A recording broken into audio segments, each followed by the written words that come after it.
Today I'm reacting to a video of NFKRZ about things he hates about living in Russia, and for some reason I feel like I know exactly what he's gonna talk about because I also grew up there. So let's dive into that. My name is Roman, I'm Russian, and I spent 24 years of my life living in Russia. I, for some reason, also lived in Russia for 24 years, just like him. Interesting. Yes, I decided to start this video with something that is actually not really Russia's fault even, because geographically a lot of Russia is located in pretty cold areas of the world.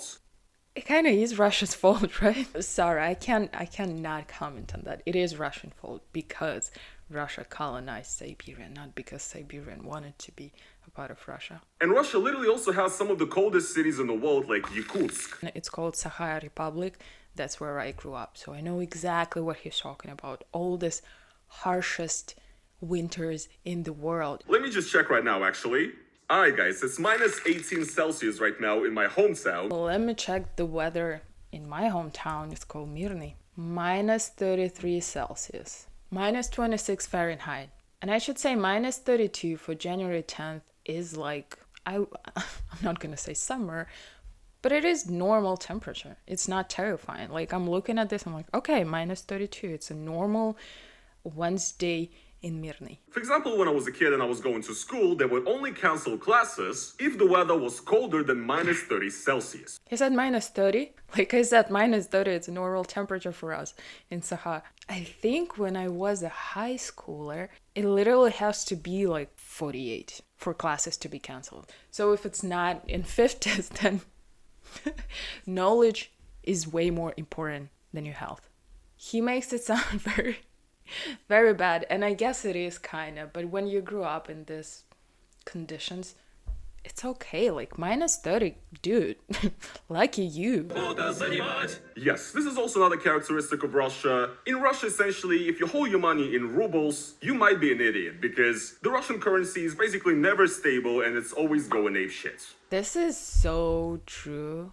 Like, I know my parents, they have some money and they buy US dollars because of how unpredictable the Russian ruble is. When I was younger, $1 was 30 rubles, but then like a year ago it became $1 is 100 rubles, and we all know why. Essentially, when you live in Russia, you live in with an expectation that sometime soon the currency and the economy is gonna go apeshit again. You're essentially waiting for the next time everything crashes down. Absolutely. Like, the world has economic crisis all the time, but I feel like in Russia it happens even more often. Like, whenever the world has another crisis, we have it too, but we also have a different, smaller type of crisis. When I was a small kid, like in 90s, my parents had nothing. We used to live like literally 3 families in a 2-bedroom apartment because of how little money everyone had. We like were sharing apartment with my grandparents, with my uncle and her family. Like, this was the only way to survive. You have to share apartments, you have to share food, you have to share money and clothing. This was crazy. But then like in early 2000s it was way better, but then again something happened. Like, it's crazy. In Russia, we have a curfew on selling alcohol. In the majority of the country and also in Moscow, that curfew is 11 p.m. in the night. And the thing is, this problem can be kind of solved by basically going to these corner shops in Russia that basically just sell alcohol whenever, and there's a ton of these shops, and everybody knows where a shop like this is at around their neighborhoods. And same things when you're underage, I swear. It's kind of embarrassing, and I probably should not say that, but when I was like 11, 12, 13 years old, we were buying cigarettes and alcohol. But basically the thing about Russia is that a lot of the Soviet housing, you know, the commie blocks, the Khrushchevkas, they have a central heating system, so you actually don't have to have like a boiler in your apartments to heat up your water or whatever. However, the cost of that is that in the summer, always, for 2 weeks, it's always 2 weeks, Russia has water maintenance. So essentially what happens is that you get nothing but cold water only during some of the hottest weeks and months of the year. That's one of the best things about Russia. Like, I know this video is about things we hate, but this is the thing I love, is that we have central heating. Like here in Brooklyn, we have our own like heating system, and I have to set the temperature. But in Russia, you don't do any of that. You just have your radiators. that are connected to like the whole system, and it's all heated, so it's like the same temperature, pretty high temperature throughout the winter, and it's awesome. A large part of public transportation in a lot of provincial Russian cities are these fucking hellish things known as marshrutka. It's essentially a minibus that is always crammed with a fuck ton of people. There's never any seats. There's always too much seats inside, so it's impossible to even sit comfortably. Oh, this is my favorite. Now I have all the like flashbacks from my younger years. Marshrutka is like a classic public transportation. It's so annoying. Even getting there is such a pain. You can tell by the picture. Like this giant door you have to open yourself, then you pull it, then you have to come in. It's very small space. You like all like this, and then looking for a seat to have. Like it's a very, very tight and crowded.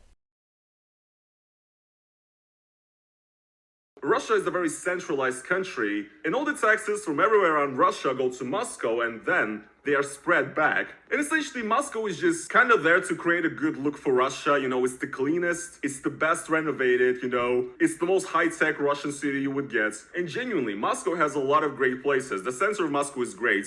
But the point is, Moscow is the only thing that fucking matters. Because the rest of Russia is basically getting scraps. That's why every time people go to Moscow and then they come back and they go, oh, Russia is so much better than everyone thinks it is. It's so beautiful. I was so impressed. Like the restaurants, the clean and nice streets. It's better than any other European country, any other, like, I don't know, Paris, London, and blah, blah, blah. But it's like, it's a storefront of the country. That's not what the whole country looks like. On our staircase in our building, in our commie block, literally right where we live, next to us, there was an apartment where there was an elderly couple and also their son, who was about like 40-something. So this guy was like a drug addict, an alcoholic, and a thief, and he was fucking insane. So this guy lived with his parents, right? And he would basically always get shit-faced and then try to come back home, and his parents would not allow him in. And what this would turn into is that this fucker would be smashing on their door and screaming on the staircase for like hours during the night. This sounds so familiar to like every Russian. Whatever he is saying, it's not like, I believe it's not even like a bad neighborhood he's talking about. He's talking about normal neighborhood.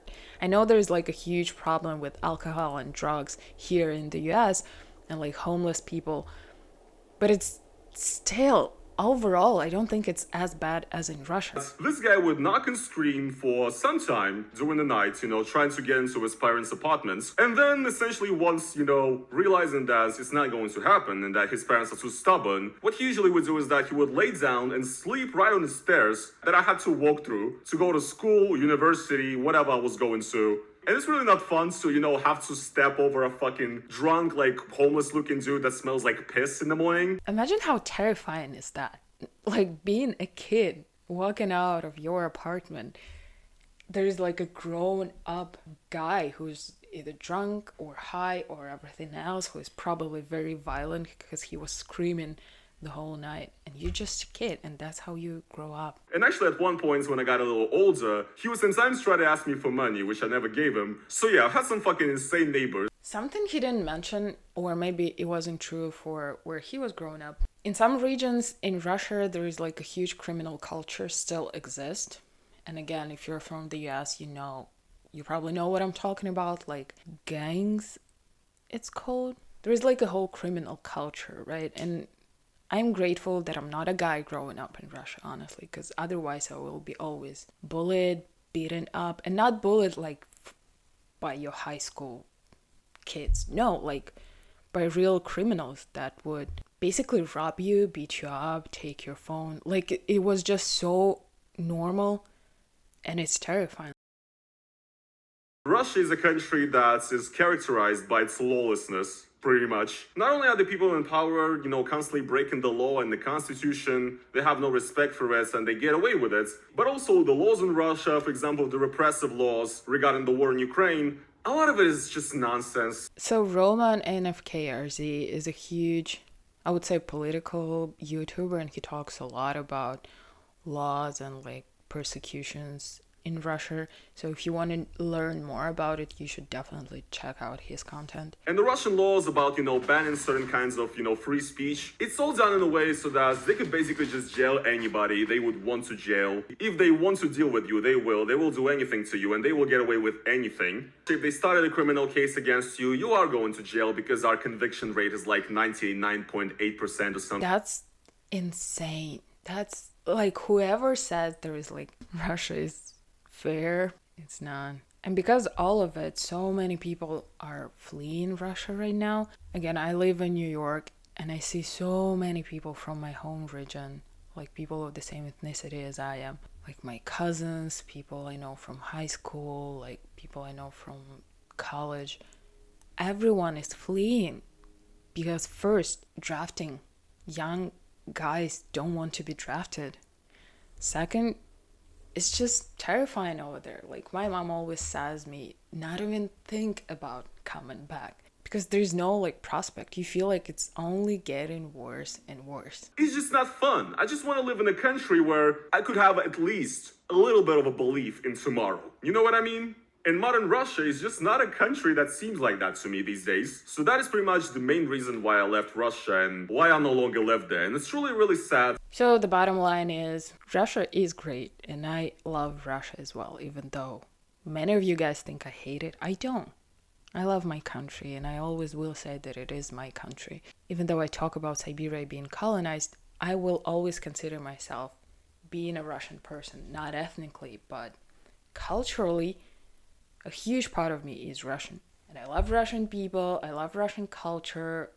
I love so many things about Russia, except for the state and all the ignorant people, including ignorant people in the comments to my videos. And just like Roman, I hope one day we will see a better Russia.